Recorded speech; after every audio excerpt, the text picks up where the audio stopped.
The Third Testament, Revelations of Jesus Christ. Chapter 8, The New Communities of Christ, Disciples, Apostles, Divine Envoys.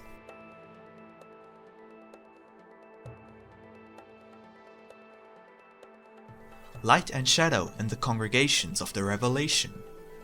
Thus saith the Lord, if my word had been given to all nations, the majority would have rejected it, for vanity, materialism, and the false grandeur of men would not have accepted a doctrine that speaks of spirituality, humility, and brotherhood. The world is not yet prepared to understand love, and not all, therefore, would have been sensitive to my presence in this form. Just as Christ, in that time sought a hollow of rock to be born as a man, today I found this corner of the earth that was disposed to hear me, and which bears a similarity to the grotto and manger that received the Son of God on that blessed night. The example of this humble people that choose their way without ministers to guide them, and that worship me without ceremonies or symbols, will be a wake-up call to those who sleep their night of centuries, and it shall be a stimulus for the regeneration and purification of many of my children. Under the shade of my doctrine, no throne will be built from which exalted men can dominate the spirits of their brothers. None will be crowned or covered in purple robes to try to occupy the place of the Lord. Nor shall there arise confessors to judge, pardon, condemn, and pass sentence on the acts of humanity. Only I can judge a spirit from a just and perfect bench. I may send those who correct, teach, and guide, but I shall not send any to judge and punish. I have sent those who have been shepherds to humanity, but neither lords nor fathers. The only Father of the Spirit is I. I will form in this time a people who are jealous of my law, loving of truth and of charity. This people will be like a mirror in which others may see reflected the errors into which they have fallen. They shall not be the judge of any, but their virtues, works, and dutifulness will touch the spirit of all who cross their path, and will show the path to all who do not comply with my law. When this people are strong and numerous, they will attract to themselves the attention of their fellow men, for their cleanliness of their works and the sincerity of their worship must surprise humanity. Then men will ask, who are these, who without temples know to pray in this way? Who has taught these multitudes to pray, adoring their God without feeling the need to raise altars for his worship? From where have these travelers and missionaries come, who like the birds neither sow, nor reap, nor spin, and yet subsist? And I shall say to them, this people, poor and humble, but jealous of my law, and strong against the passions of the world, have not been prepared by any man. These multitudes that enjoy doing good, who are illuminated by inspiration, and know how to carry to the heart the message of peace and the touch of comfort, have not been taught by teachers or ministers of any cult on earth. For it is true what I tell you, that in this time there does not exist one single man in your world who could teach the worship of God with true spirituality. Truth does not reside in the splendor of rites, nor in wealth or earthly power, but being humble, seeks as its temple the clean, noble, and sincere hearts who love that which is pure. Where are these hearts? I have called many of my children to be given different responsibilities, various missions within this work, and I have given them according to your gifts and advancement, and with all of these I have formed my people, my new apostolate. To some I have given the work of guides, and so that their work is not arduous and distressing, I have divided the people into congregations. To others I have given the gift of acting as spokesmen, so that they might transmit my inspiration, made human word, to these multitudes that gather to receive this wonder. I have given the privilege of seeing to some, to make of them prophets and proclaim through them what is to come. And those who have received the mission of being the supporting pillars are those who must help the people in their pilgrimage, and who must be for the guides, as was the Cyrene, Simon of Cyrene, who helped Christ, and helped to carry the cross of their multitudes. Others have been graced with the gift of faculty, and these, as instruments of the spiritual world, have been prepared to transmit its messages, the analysis of my work, and also as possessors of the sacred balm of healing, of comforting the sick, so that united they may pour forth charity to the needy by means of healthy spiritual emanations. I have named Golden Scribe, he who must print my revelations, teachings and prophecies of this time in the book that I shall leave you. I have given the responsibility of being cornerstones to those who are to stand as example of firmness, stability, and strength among the people. In these, their word, comfort, and example will be invariable like rock. Now that this stage of my communication is at its end, I am judging all the charges and all those chosen to receive such great missions. I am calling them to enter into profound study and to know the results of their works. I accompany all in this hour of meditation. As in all times, many have been called, but few chosen. For I choose only those who are timely in the fulfillment of their missions, and to the rest I give light, so that they may know how to wait the time when they too are chosen. How many there are who have only been called without it being time to choose them for a responsibility, and who have taken part among my laborers and disciples without their spirits having had the evolution indispensable to withstand the weight of this cross, nor their understanding the light required to permit the entry of my inspiration. What have many of them done once they were within the ranks of the chosen?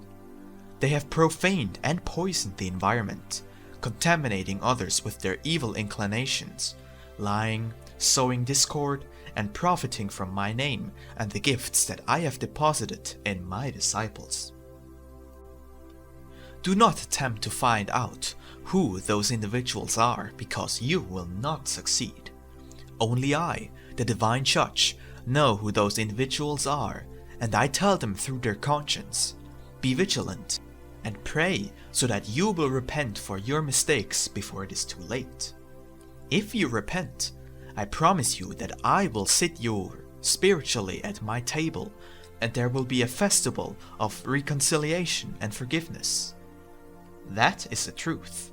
Not all love my work, even while it is amongst them, nor have all arrived at understanding it, for which reason I can tell you that some are of my work, and others do their own. Those who come to me following from love, love my word, for they know it corrects them without coming to wound them, and points out their defects without shaming them. This makes them persevere in perfecting their practices. Those who, instead of trying to reach that perfection, pursue only adulation, superiority, praise, or a means of living, rather than seeking perfection of the spirit, are not resisting my word when it points out their defects. So they have to create a work distinct from mine, in which they will be free to do their own will. They have not understood that the entire multitude need do in the time that my manifestation lasts is to hear me with the greatest elevation, so that later they can analyze my message. I have said that the time of confusion, of disobedience will arrive, in which the laborer will raise up, sighing that my communication through human understanding will not cease. But the moment will come when my word is fulfilled, though man tries to interject to my will. How many errors in the way have been committed by many of those in whom I have confided a responsibility and a gift? How much incomprehension I behold being unleashed among my children after the year 1950. With the lack of understanding and foolishness of man, they hold back my charity, authority, and grace, and are therefore outside the true path of the law, of harmony, and of truth. Once again, Israel will not know itself, tribe from tribe. Once again they will tear and wish to trample the clean and pure law I gave into their hands. Once again Israel will seek the ancient paths to fall into idolatry and fanaticism. They will look to the sects and enter into confusion and darkness, and will find satisfaction in the false and florid words given to them by men. The men of the religions and sects, upon seeing that Israel is divided, that Israel does not know itself and is weakened, will seek motives to tear away this priceless jewel, to tear away the ark of this new covenant, and say the next day that they are the true envoys before humanity and the representatives of my divinity.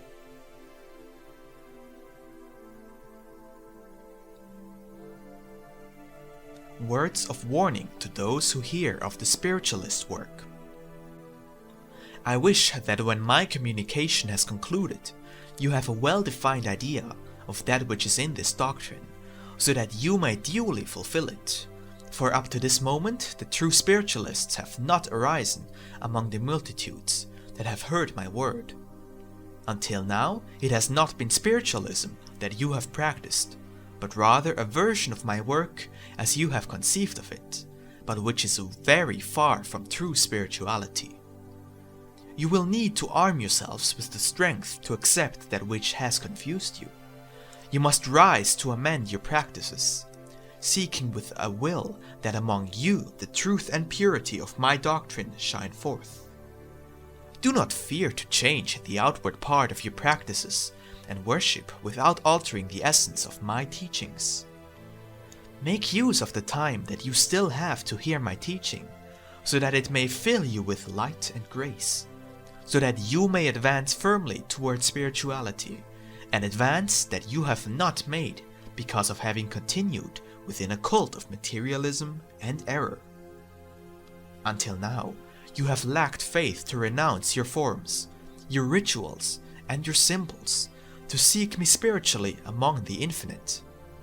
You have lacked the courage to be spiritualists, and have conceived a way of seeming spirituality, hiding behind it your materialism and errors. I do not wish you to be hypocrites, but sincere lovers of the truth. It is therefore that I speak with great clarity, so that you may cleanse your lives and show the world the truth that is in this work. Do you say you are spiritualists? Then be so in truth. Do not speak of my doctrine while you do all that is contrary to it, for with your acts you will only confuse humanity. Above all, know that which is my work, what my law means, what your calling is, and how you must carry it out, so that if you do not have a guide worthy of marking your steps, you may be guided by conscience and by the knowledge of my doctrine that you have acquired. Thus, you cannot blame another for any misstep or error. From the time that my communication by means of human understanding began, I have wished you to put into practice your gifts, and that you begin your spiritual mission, so that when the day of my departure arrives, you will have traveled part of the road and not feel too weak to begin the fulfillment of such a delicate mandate. Some have known how to interpret the divine idea and have made efforts to bring it to fulfillment. But there are also those, and they are the majorities, who have misunderstood the meaning of this work. These are the errors that I come to bring to the attention of this people, for I do not wish those who have been so long instructed to be mocked by humanity. Some are only interested in the essence of my word and yearn for the progress and evolution of the spirit, while others are pleased by my outward worship, so that while the former enjoyed receiving teachings about spirituality, others were displeased that their errors were mentioned. Only I know who will respond to me for all that which should have been known through my spokesman, but has been withheld. Meditate and understand that the unification that you need is spiritual, and that you will attain it when you rise above your passions and fanaticism. How can you create peace when each goes forth proclaiming his own teachings as the only truth while combating that of all others as false? Fanaticism is darkness, blindness, and ignorance, and its fruits can never be those of the light. Truly, I tell you that if you do not unite, as is my will, humanity will disperse you and will thrust you from their breast if it is seen that your lives are distant from that which you preach. What will happen if men discover that in each place there exists a different form of worship and a different way of practicing my doctrine? I entrust to you the 3 last years of my communication, so that you may work for the union of this people, a unification that includes that which is spiritual as well as the outward, so that your labor, full of harmony and equality, may be the greatest proof that all of you, in various places and different lands, have been taught by one single master, God.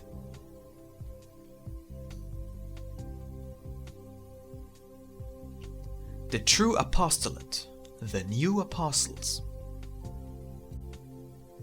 Do not attempt to put limits on this work, which is universal and infinite, nor must you put limits on your own spiritual development, for the farther you go on the road of good works and study, the greater the revelations you will receive. You will see the divine work arise from that which is simplest, you will see it manifest in all that has been created, and you will feel it throb within your being. This is the simplicity with which I come to teach the disciple of spiritualism, so that he too may be simple, like his master. Let the disciple persuade and convert by the truth of his words and the power of his works, without seeking to surprise anyone with mysterious powers or extraordinary faculties. The true disciple will be great because of his simplicity. He will understand his master, and at the same time make himself understood by his brothers. The disciple of Jesus is he who subjugates with the persuading and consoling word, who raises up and resuscitates, making of the defeated victors over themselves and over adversity. The apostle of Christ cannot shelter selfishness in his heart, thinking only of his own suffering and worries, but neglects his own to concern himself with his brothers, with absolute confidence that nothing is neglected. For the Father immediately helps those who have abandoned their own worries to assist a child of the Lord that needs spiritual sustenance. And he who has known how to forget himself to bring a smile of hope, comfort to their sadness, or a drop of balsam for their pain, upon returning home, shall find himself illuminated by the light that is benediction, joy, and peace. Many times have I said that you and those are the same ones. Come to taste the wine again and eat of the bread at my table. Eat of the lamb. He is the origin of life. Come, you who hunger, thirst, and are unclean. Be strengthened and eat your fill, for then I will say to you, pick up your cross and follow me. At my table of this period, an apostle will be the man as well as the woman. I will siege your spirit at this table. It has been the women who, during this period, have raised the spiritual banner before the multitudes. They have been leaving along the pathway the imprints of the apostle zealous of the Father's law. In my new apostleship, the woman shall be alongside man, and there will be no age barrier in order to serve me. The same will it be for the adult, as well as the child or the elder. The same for the maiden, as well as the mother. Because again, I say to you, that it is your spirit whom I seek, and that he has left his infancy a long time ago. If I told you in the second era that my kingdom is not of this world, now I tell you that neither is yours. For this dwelling place, as you well know, is a temporary one for mankind. I come to show you the true life, that which has never been based in materialism. For that reason, men will once again rise up against my eternal doctrine, with my same teaching as always, which is love, wisdom, and justice, though that will not be immediately understood. humanity will once again judge me, and once again put me upon the cross. Yet I know that my teaching must pass through this to be recognized and loved. I know that my tenacious persecutors will later be my faithful and unselfish sowers, for I will give them very great proofs of my truth. That Nicodemus of the second era, a prince among the priests, who sought out Jesus to converse with him about wise and profound teachings, shall arise again in this time to serenely analyze my work and convert himself to it. That Saul, called Paul, who after persecuting me furiously became one of my great apostles, shall appear again in my road. And from everywhere shall come forth my new disciples, some fervent, others self-effacing. The present hour is of great importance. The time of which I am speaking comes upon you. The multitudes need those who know how to be strong during ordeals, those who are accustomed to the great battles of the world and of the spirit. They are the ones who will be able to guide and lead humanity, for in their hearts there will be no desire to control or dominate anyone. There will be no selfishness in their hearts, for when they elevate themselves to communicate with the Lord, they will feel His charity and love, so that they might offer that same charity to their brothers.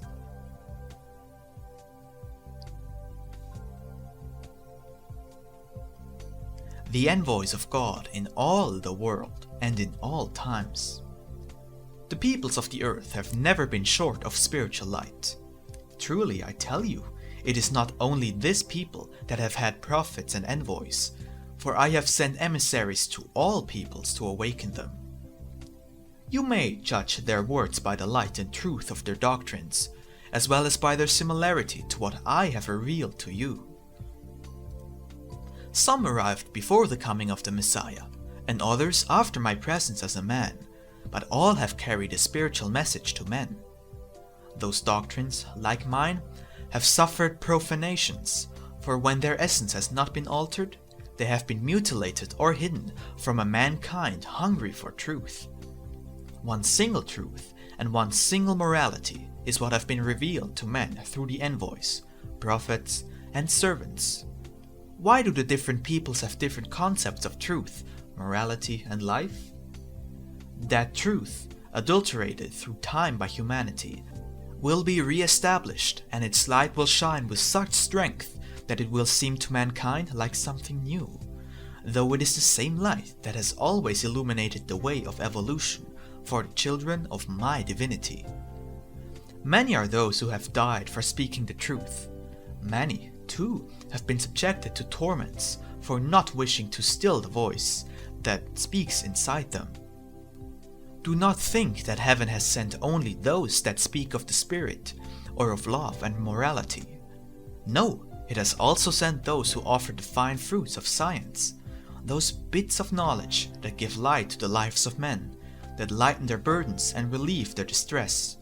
All of them have been my envoys. There are others too, who, without bringing moral, spiritual doctrines or scientific revelations, bring the message that teaches one to sense and admire the beauties of creation. They are messengers of mine, who have the mission of bearing delight and balm for the hearts of those who weep. All of them have drunk of the bitterness of seeing the incomprehension of a world that is blind to the truth, of humanity insensible of beauty and good. Nonetheless, if I have told you that in this era all will be restored, if I have proclaimed that all will return to its proper path, and that all my teachings will be restored to their original essence, you may believe that a time of spiritual splendor in this world is near, though you should not forget that before that happens, all will be judged and purified. Each time that some revelation has to come to man, I have sent forerunners or prophets to prepare them so that the light may be seen by them. However, do not believe that only those who bring messages for the Spirit are my envoys. No, disciples, any who sows good in any of its forms is my envoy. These emissaries can be found in every walk of your lives, in religions, science, and among those who govern, as well as those who provide good teachings. My true servant never departs from the path that should be followed, but prefers to die on that road before turning back. His example is the seed of light in the life of his fellows, and his works are examples for others. Oh, if mankind only knew how to understand the messages that I send to you through them. But it is not so, for there are many men who have delicate missions in the world. Turn their eyes from these great examples and take the road that best pleases them. Moreover, what have you done, humanity, with those men I have sent to remind you of my way, the way of faith, which is wisdom, love, and peace? You wish to know nothing of their messages, combating against them with the hypocritical faith that you have as your theories and religions.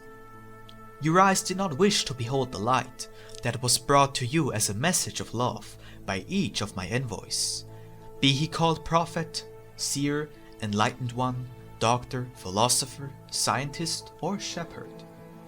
These men have shone forth, and you have not wished to see their light. They have gone ahead of you, and you have not wished to follow their steps. They left for you an example of the road of sacrifice, pain, and of charity, and you feared to imitate them, not knowing that the pain of those who follow me is a gladness of the spirit, a road of flowers, and a horizon full of promise. They did not come to smell the aroma of the flowers of earth, nor to intoxicate themselves with the fleeting pleasures of the world, because the aspiration of their spirit was already not toward the impure, but toward that which is more elevated.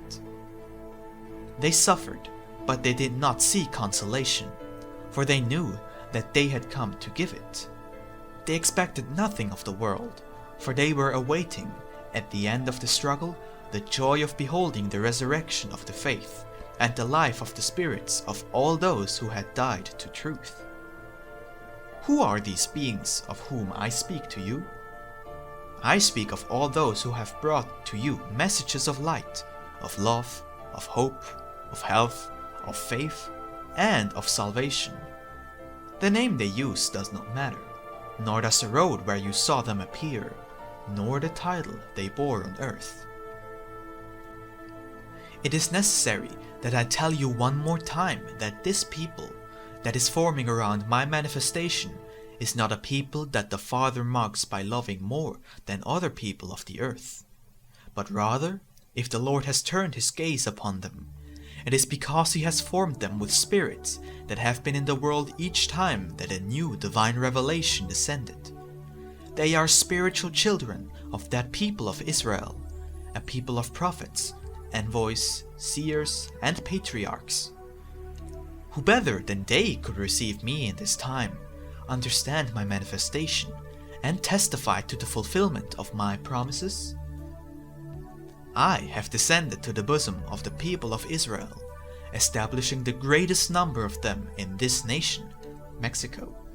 The others disseminated to all the nations, sent by me, and with them I have communicated spiritually. These are my chosen ones, they who have kept faithful to me, who must not contaminate their hearts, and whose spirits can perceive my inspirations. Through their conduit, I am giving to the world a wealth of wisdom. Beloved children who have arrived in small numbers, I tell you truly, my perceptive gaze finds everywhere my chosen ones, those who feel in their spirits that now is the time of my presence. They have not heard my word as you have, but in their spirits hear a voice that tells them that I am once again amongst humanity, that I have come spiritually in the cloud. Some I will allow to behold me with the eyes of their spirits. The others I will cause to feel my love greatly, so that they will feel the presence of my spirit. Soon the intuitive, the inspired, and the spiritually sensitive will arise, giving testimony before the nations of what they see, feel, hear, and receive through their spirits. I tell you once again that my people are not limited to those who have heard me through these spokesmen. For I have sent my servants to various parts of the earth, to prepare the way and to clean the fields to which the sowers will come later. I strengthen and bless them, for their labor is difficult, and their paths strewn with thorns. Ridicule and mockery, calumny and impiety follow them everywhere, but they, intuitive and inspired, know they have been sent by me, and are willing to follow the path to its end in fulfillment of their mission. I invite you to enter into my kingdom. I am summoning all nations, but I know that not everyone will listen. Humanity has extinguished its lamp and walks in darkness. In those places where there is confusion, one of my enlightened messengers will arise to enlighten his surrounding.